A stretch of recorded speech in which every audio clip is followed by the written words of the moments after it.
नमस्ते प्यारे बच्चों, आप लोग मस्त होंगे, स्वस्थ होंगे और पढ़ाई अच्छे से कर रहे होंगे। तो चलिए, आज का हमारा तीसरा टॉपिक है। तो पहला अगर आप देखे होंगे, दूसरा भी देखे होंगे, आज तीसरा देखिए। अगर ये तीसरा क्लासेस है, अगर इससे पहले आप पहला और दूसरा नहीं देखें तो प्ले लिस्ट में जाके पहले पहला और दूसरा वीडियो आप देखिए। तो चलिए हम स्टार्ट करते हैं जो हमारा टॉपिक है। सवाल क्या कर रहा है? प्रश्नावली 1.1 का है, एनसीईआरटी पैटर्न पूरा आपका सोल्यूशन यूट्यूब पे पूरा क्लासेस फ्री मिलेंगे मैथ का, ठीक है ना। तो चलिए, कह रहा है निम्नलिखित संख्याओं को अभाज्य गुणनखंडों के गुणनफल के रूप में व्यक्त कीजिए। हमें क्या करना है बच्चा पार्टी लोग, हमें अभाज्य गुणनखंडों की सहायता से गुणनफल के रूप में व्यक्त करना है, ठीक है ना। ये दो कंडीशन ध्यान रखें। अब अभाज्य गुणनखंड हम आपको बताए होंगे पहला लेक्चर में, जाके आप डिस्क्रिप्शन में देख सकते हैं। तो चलिए हम इसको हल करते हैं। सबसे पहले लिखेंगे हल, लिखेंगे हल दिया है 140। अब इसका हम गुणनखंड करेंगे। तो ये देखिए, लास्ट में सम है, संख्या है या विषम है। लास्ट में हमारा सम संख्या है, इसलिए 2 से कटेगा। तो चलिए, 2 सत्ते 14, 0 उतार देंगे, फिर 2 से जाएगा, 2 तिहाई 6, 1 बचा, इस पे से हासिल लेंगे, 2 पंचे 10। अब देखिए 35 है, या तो 5 से जाएगा या तो 7 से। तो हम सबसे पहले क्या करेंगे, 2 से लेंगे, 3 से 4, छोटी से छोटी संख्या लेंगे, फिर क्रम वाइज क्रम बढ़ते जाएंगे। हालांकि पहले बड़े अच्छे से नहीं काट सकते। तो 5 सत्ते 35 और 7 एकम 7। तो आप लिखेंगे, इसलिए 140 के अभाज्य गुणनखंड, अभाज्य यहाँ पे जो दिया है ये लिख लेंगे, गुणनखंड,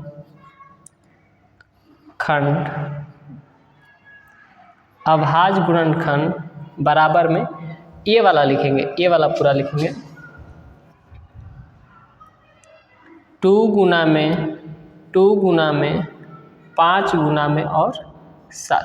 यहाँ पे आप गुणनखंड कर सकते हो, उसमें कोई दिक्कत नहीं है। हालांकि कहेंगे कि सर जी यहाँ पे तो गुणनखंड लिखा है, गुणनखंडो लिखा है, कोई दिक्कत नहीं है। गुणनखंड लिखिए चाहे गुणनखंडो, मतलब कहने का तो गुणनखंड एक से ज़्यादा है, इसलिए यहाँ पे लिखें। तो देखिए ये भी सही है, लेकिन इसका पद समान है, तो इसके पावर में 1 1 जुड़ जाएंगे। इसका भी 1 है और इसका भी 1 है, 1 1 2, तो 2 के पावर 2 गुना में 5 गुना में 7, इसका करेक्ट आंसर ये हो जाएगा। इसी प्रकार हम 156 का तोड़ेंगे और 3825 का। तो चलिए हम 156 का तोड़ेंगे। दूसरा देख लीजिए आप लोग, फिर वही कंडीशन लिखेंगे आप यहाँ पे हल। सेम यही कंडीशन रहेगा। अगर आप एक समझ लेते हैं ना, दूसरा तीसरा कोई दिक्कत नहीं है, बस आप एक समझिए। सेम इसी कंडीशन हम दूसरा हल करते हैं। चलिए इसका भी फैक्टर कर लेते हैं। गुणनखंड सम संख्या है, ये भी 2 में जाएगा, 2 सत्ते 14, 1 बचा, यहाँ से हासिल लेगा, 2 8 16, फिर 2 बार मिलाएंगे, 2 तिहाई 6, यहाँ पे 1 बचा, इसमें क्या होगा 18, तो 2 9 18। अब देखिए 13 तिया 39, तो हम 3 से काटेंगे, 13 तिया 39 और 13 एकम 13। फिर इसका भी सेम ऐसे ही लिखेंगे कि इसलिए 156 के अभाज्य गुणनखंड इतना है। तो आप लिख सकते हैं 2 गुना में 3 गुना में 13। यहाँ पे लिख सकते हैं 156 बराबर में, या 156 अभी आपको बताएं ये वाला पद समान है, तो इसके घाते जुड़ जाएंगे। तो 2 के पावर 2 गुना में 3 के पावर है नहीं, तो कुछ नहीं से उतार देंगे, ये आपका करेक्ट आंसर आ गया। तो चलिए अब हम तीसरा देख लेते हैं। करना है, इसका भी हम लिखेंगे। सबसे पहले यहाँ लिखेंगे हम हल। तो चलिए कर लेते हैं इसका भी फैक्टर। रूल सेम ही रहेगा। अब देखिए लास्ट में ये तो 5 है, ये तो या तो 3 से कटेगा या तो 5 से कटेगा। 3 से देख लेते हैं। 3 अट्ठे 24 और 3 अट्ठे 2, 3 कम 3, 3 दूना 6, 3 दूना 6, यहाँ 2 बचेगा तो 3 7 21 और 3 5 15, 3 से कट जाएगा। तो चलिए हम काट लेते हैं। 3 कम 3, 3 दूना 6, यहाँ पे 2 बचा, यहाँ पे आ जाएगा तो 22, 3 7 21, 1 बचा, 1 इसमें देंगे 15, 3 5 15।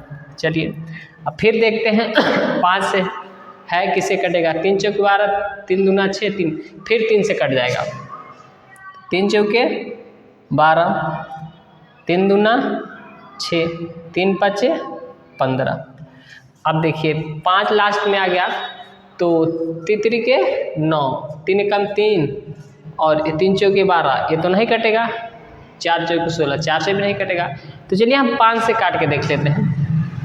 तो 8 5 40, 8 5 40, बचा 2, 2 यहाँ देंगे 25, तो बचा हम 25। फिर 5 से देख लेते हैं। 5 कम 5, यहाँ पे 3 बचा, यहाँ पे आ गया कितना तो 3 35, तो 7 5 35, 5 7 35। अब लेंगे 17 कम 17। फिर इसका आप लिखेंगे कि इसलिए 3 8 2 5 के अभाज्य गुणनखंड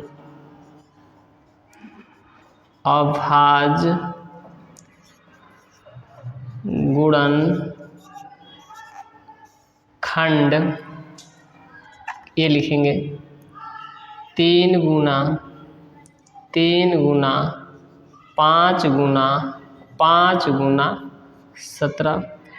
अब देखिए पद पद समान है तो इसके भी पावर 1 और इसके भी पावर 1, तो घाते जुड़ जाएंगे। तो आप लिखेंगे 3 के पावर 2 गुना में 5 के पावर 2 और गुना में 17। ये आपका करेक्ट आंसर हो जाएगा। अब चलिए इसी प्रकार हम चौथा देख लेते हैं। सबसे पहले हल लिखेंगे, फिर फैक्टर करेंगे 5 0 0 और 5। तो चलिए, तो ये तो किससे काटा जा सकता है, 5 0 0 5 है, तो हम ऐसा करते हैं 5 से काट देते हैं। तो 5 कम 5 0 0, 5 कम 5।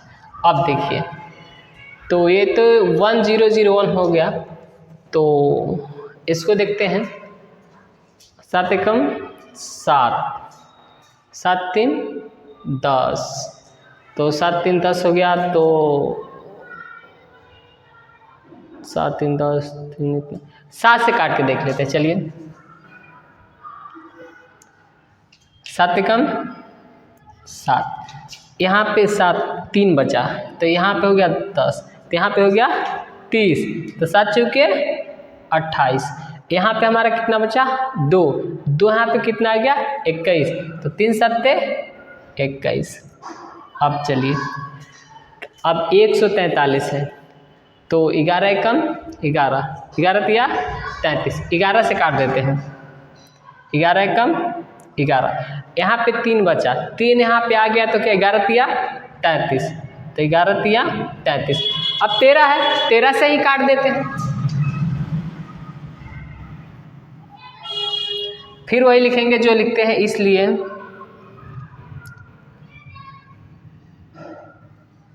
5 0 0 5 के अभाज्य गुणनखंड अभाज्य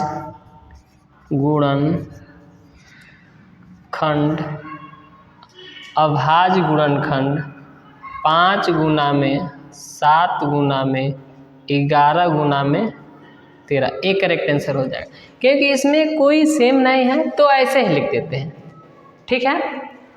तो चलिए अब हम क्या करते हैं, लास्ट वाला ही देख लेते हैं।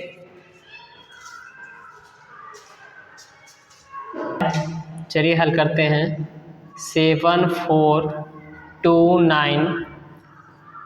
तो देखिए ये 2 से नहीं कटेगा, 3 से नहीं कटेगा, 4 से नहीं कटेगा, 5 से नहीं कटेगा, 6 से नहीं कटेगा, तो इसको हम बड़ा करके काटेंगे। 17 से काटते हैं।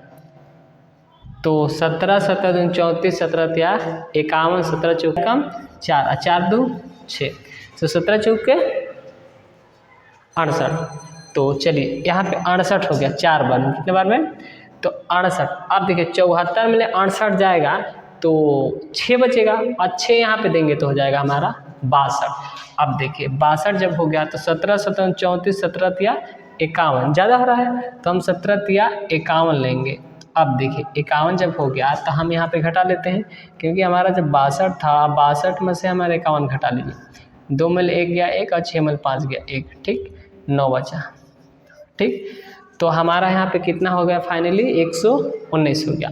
तो जब 119 हो गया तो 17 के पहाड़ा पढ़िए, 17 7 119, 7 बार में। अगर नहीं पहाड़ा याद है तो चलिए कर लेते हैं कैलकुलेशन, क्या दिक्कत है? 7 7 49 के 9, 7 कम 7 7 4 11, 119 आ गया फाइनली। अब चलिए देखते हैं इसको कैसे काटेंगे। तो ये है 43, तो ये किस 19 19 दूना 38, 19 से काटेंगे। 19 दूना 38। अब देखिए जब 38 हो गया तो यहाँ पे 5 बचेगा, अब 5 हो गया तो यहाँ पे हो गया 57। तो 19 19 दूना 19 दिया 57। अब ये 23 से फाइनली आपका कट जाएगा, ठीक है। तो फिर इसको हम यहाँ पे लिखेंगे, सेम वही कंडीशन लिखेंगे जो अभी लिखते आ रहे हैं, लिखेंगे इसलिए 7 4 2 9 के अभाज्य गुणनखंड, अभाज्य गुणनखंड कितना है? 17 गुना में 19 गुना में 23। ये आपका फाइनली आंसर आ चुका है। इतना ही आपका है, ठीक है।